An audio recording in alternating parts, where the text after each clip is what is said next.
Assalamualaikum warahmatullahi wabarakatuh.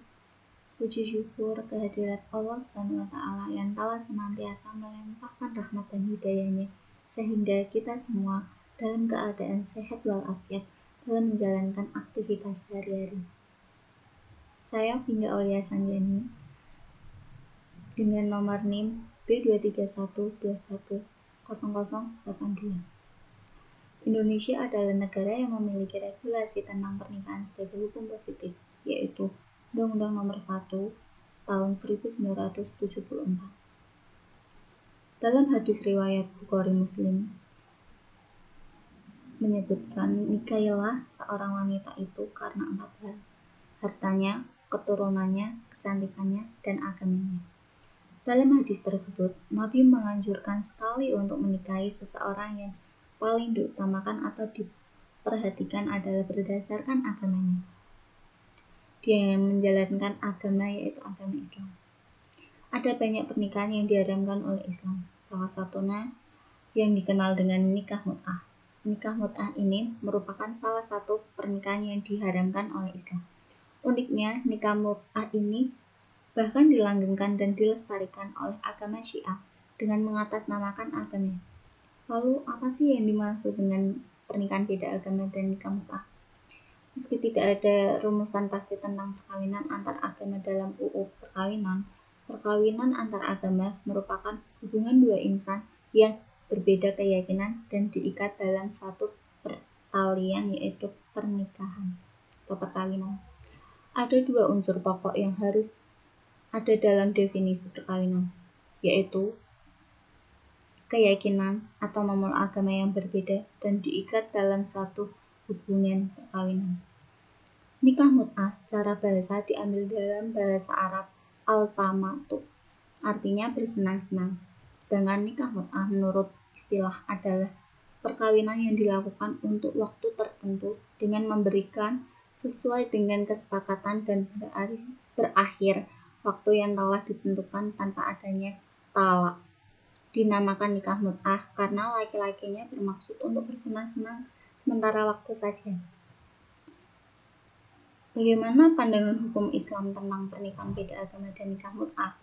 Landasan hukum pernikahan agama telah banyak disinggung dalam Al-Quran dan hadis. Salah satunya dapat kita temui dalam firman Allah surat Al-Baqarah ayat 221. Dan janganlah kamu nikahi perempuan musyrik sebelum mereka beriman. Sungguh hamba saya perempuan yang beriman lebih baik daripada perempuan musyrik, meskipun dia menarik hatimu. Dan janganlah kamu menikahi orang laki-laki musyrik dengan perempuan yang beriman sebelum mereka beriman. Sungguh hamba saya laki-laki yang beriman lebih baik daripada laki-laki musyrik, meskipun dia menarik hatimu. Mereka mengajak ke neraka, sedangkan Allah mengajak ke surga dan ampunannya dengan izinnya. Allah menerangkan ayat-ayatnya dengan kepada manusia agar mereka mengambil pelajaran. Nikah mut'ah dinamakan juga nikah sementara atau kontrak, yaitu menikah untuk 1 hari, 1 minggu, 6 minggu, 1 tahun, atau beberapa saja dalam perjanjiannya. Keempat, mazhab sepakat bahwa nikah mut'ah haram hukumnya. Bila dalam akad nikah disebut jangka waktu, akad itu menjadi batal dan tidak sah. Nikah mut'ah diharamkan oleh Islam dengan dalil kitab, sunnah, ijma, dan akal. Dalam firman Allah Al-Quran surat Ma'arij dimaksudkan pernikahan beda agama dalam pembahasan ini adalah salah satu pasangan beragama Islam,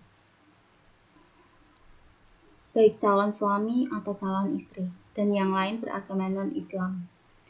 Dalam Islam, pernikahan seperti ini adalah sesuatu yang benar-benar dilarang dan diharamkan oleh Allah dan Rasul-Nya.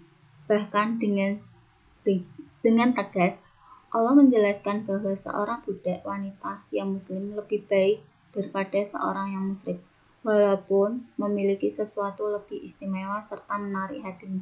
Dengan begitu sebaliknya, Allah berfirman pada Al-Quran surat Al-Baqarah Dalam hadis Rasulullah, wanita dinikahi karena 4 hal: hartanya, kecantikannya, keturunannya, dan agamanya. Maka pilihlah karena agamanya, niscaya kamu akan beruntung. Hadis riwayat Al-Bukhari dan Muslim. Walaupun pada hakikatnya dalam hadis ini Rasulullah menempatkan agama sebagai yang terakhir, namun pada kalimat penutupnya Rasul menegaskan yang seakan memberi petunjuk untuk memilih pasangan dengan melihat agamanya terlebih dahulu, karena dengan demikian akan beruntung di dunia, lebih-lebih di akhirat kelak nanti. Al-Quran Surat An-Nisa ayat 25 tersebut terdapat ada dua alasan. Pertama, jika nikah mut'ah diperbolehkan, maka tidak ada lagi alasan untuk melakukannya. Bagi orang-orang yang kesulitan dalam menjaga diri mereka atau keperluan menikahi budak-budak mereka, untuk bersabar untuk tidak menikah. Yang kedua adalah ayat tersebut merupakan larangan terhadap nikah mut'ah karena Allah menjelaskan dalam firman-Nya. Karena itu, kawinilah mereka dengan seizin orang tua mereka. Dengan dalam nikah mut'ah tidak mensyaratkan adanya izin orang tua atau wali. Dalil dari hadis pada mulanya Nabi memperbolehkan nikah mut'ah, namun kemudian Nabi mengharamkannya. Oleh karena itu, pembolehan nikah mut'ah telah mansukh atau telah dilarang atau diharamkan. Imam Tahawi mengatakan bahwa Umar telah melarang melakukan nikah mut'ah di hadapan sahabat-sahabat Nabi yang lainnya. Tidak ada seorang pun dari mereka yang mengingkarinya. Tentu, itu menunjukkan bahwa sahabat-sahabat Nabi telah setuju menuruti apa yang telah dilarang oleh Nabi. Dan juga bukti ijma mereka bahwa hukum melakukan nikah mut'ah telah dihapus. Qadhi Iyadh mengatakan bahwa telah terjadi ijma dari seluruh ulama atau pengharaman nikah mut'ah, kecuali dari golongan Rafidhah, kelompok Syiah.